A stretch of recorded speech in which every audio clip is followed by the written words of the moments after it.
जो जाए बद्री वो ना आए ओदरी। अर्थात जो मनुष्य एक बार बद्रीनाथ धाम के दर्शन कर लेता है उसे फिर मनुष्य जन्म नहीं लेना पड़ता।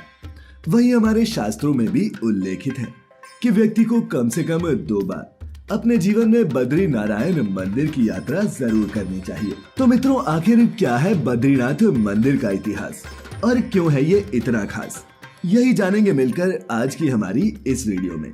तो नमस्कार और स्वागत है आप सभी का द डिवाइन टेल्स पर एक बार फिर। बद्रीनाथ, जिसे 8वां बैकुंठ भी कहा जाता है, उत्तराखंड के चमोली जिले में अलकनंदा नदी के किनारे स्थित है। तो चलिए सबसे पहले आपको इसके प्राचीन इतिहास के बारे में बताते हैं। तो मित्रों, हमारे धर्मशास्त्रों में मिलने वाली पौराणिक कथाओं के अनुसार नीलकंठ पर्वत के पास भगवान विष्णु ने बाल रूप में अवतार लिया। कहा जाता है कि बद्रीनाथ पहले भगवान शिव और पार्वती का निवास था, जिसे एक युक्ति के जरिए श्रीहरि ने भोलेनाथ से मांग लिया। कथा के अनुसार भगवान विष्णु अपने ध्यान योग और विश्राम के लिए एक उपयुक्त स्थान खोज रहे थे। वो पहाड़ों में ही विचरण कर रहे थे। तभी उनकी दृष्टि अलकनंदा नदी के समीप इस स्थान पर पड़ी। भगवान विष्णु जानते थे कि बद्रीनाथ भोलेनाथ और माता पार्वती का निवास स्थान है। ऐसे में उन्होंने एक युक्ति सोची। जब भगवान शिव और माँ पार्वती भ्रमण के लिए बाहर आए तो उन्होंने अपने द्वार पर एक नन्हे शिशु को रोते हुए देखा। शिशु को रोते देख माता पार्वती की ममता जाग गई और उन्होंने शिशु को चुप कराने के लिए उसे अपनी गोद में उठा लिया। फिर क्या था, देवी पार्वती शिशु को अपने साथ निवास स्थान के अंदर लेकर चली गई और उसे दूध पिलाने लगी। शिशु कुछ ही देर में सो गया, जिसके बाद माँ पार्वती शिशु को वहीं सुलाकर भगवान शिव के नजदीक गर्म झरने में स्नान करने के लिए चली गई।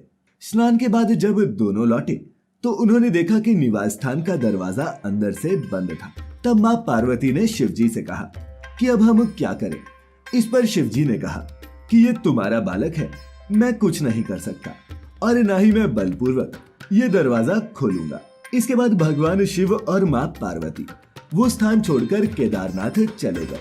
मित्रों, आपको बता दूं कि ये बालक कोई और नहीं बल्कि भगवान विष्णु ही थे, जिन्होंने इस स्थान को पाने के लिए ये तरकीब लगाई थी। और इस तरह बद्रीनाथ को भगवान विष्णु ने अपना विश्राम स्थान बना लिया।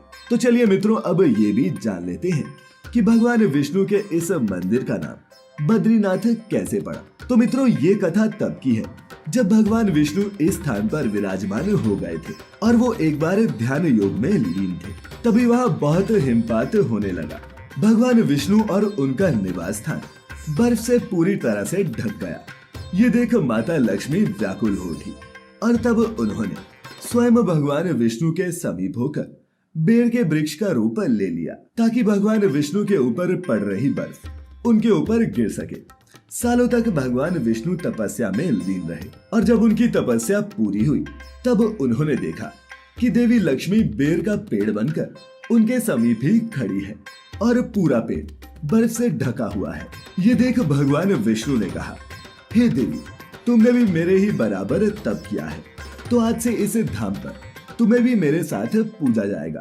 और चूंकि तुमने मेरी रक्षा बेर अर्थात बद्री वृक्ष के रूप में की है, तो आज से मुझे बद्रीनाथ के नाम से पूजा जाएगा। मित्रों, अलकनंदा नदी के बाएं तट पर नर और नारायण नाम की 2 पर्वत श्रेणियों के बीच ये बद्रीनाथ धाम स्थित है, जो भगवान विष्णु को समर्पित है। मंदिर में 3 संरचनाएं हैं, गर्भगृह, दर्शन मंडप और सभा मंडप। वहीं बद्रीनाथ मंदिर का मुख पत्थरों से बना हुआ है। इसमें धनुषाकार खिड़कियां हैं। चौड़ी सीढ़ियों की मदद से आप मुख्य प्रवेश द्वार तक पहुंच सकते हैं, जिसे सिंह द्वार कहा जाता है। इस द्वार के शीर्ष पर 3 स्वर्ण कलश लगे हैं और छत के मध्य में एक विशाल घंटी लटकी हुई है। अंदर प्रवेश करते ही मंडप दिखता है। एक बड़ा स्तंभों से भरा कमरा है, जो गर्भगृह या फिर मुख्य मंदिर की ओर जाता है। इस कमरे की दीवारों और स्तंभों को जटिल नक्काशी से सजाया गया है। यहाँ पर यह भी बता दें कि इस मंडप में बैठकर ही श्रद्धालु विशेष पूजाएं और आरती आदि करते हैं। इसी सभा मंडप में मंदिर के धर्माधिकारी नायब रावल और वेद पाठी विद्वानों के बैठने का भी स्थान है। वहीं गर्भगृह की छत शंकुधारी आकार की है। इसके अलावा गर्भगृह में भगवान बद्री नारायण की 1 मीटर लंबी शालिग्राम से निर्मित काले रंग की मूर्ति है, जिसे बद्री वृक्ष के नीचे सोने की चंदवा में रखा गया है। और मित्रों, बद्री नारायण की इस मूर्ति को हिंदुओं द्वारा भगवान विष्णु की 8 स्वयं प्रकट हुई प्रतिमाओं में से एक माना जाता है। इस मूर्ति में भगवान के 4 हाथ हैं।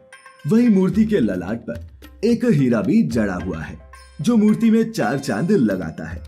मान्यता है कि सतयुग तक बद्रीनाथ में श्रद्धालुओं को भगवान विष्णु के साक्षात दर्शन हुआ करते थे। त्रेता युग में यहाँ देवताओं और साधुओं को भगवान ने दर्शन दिए थे।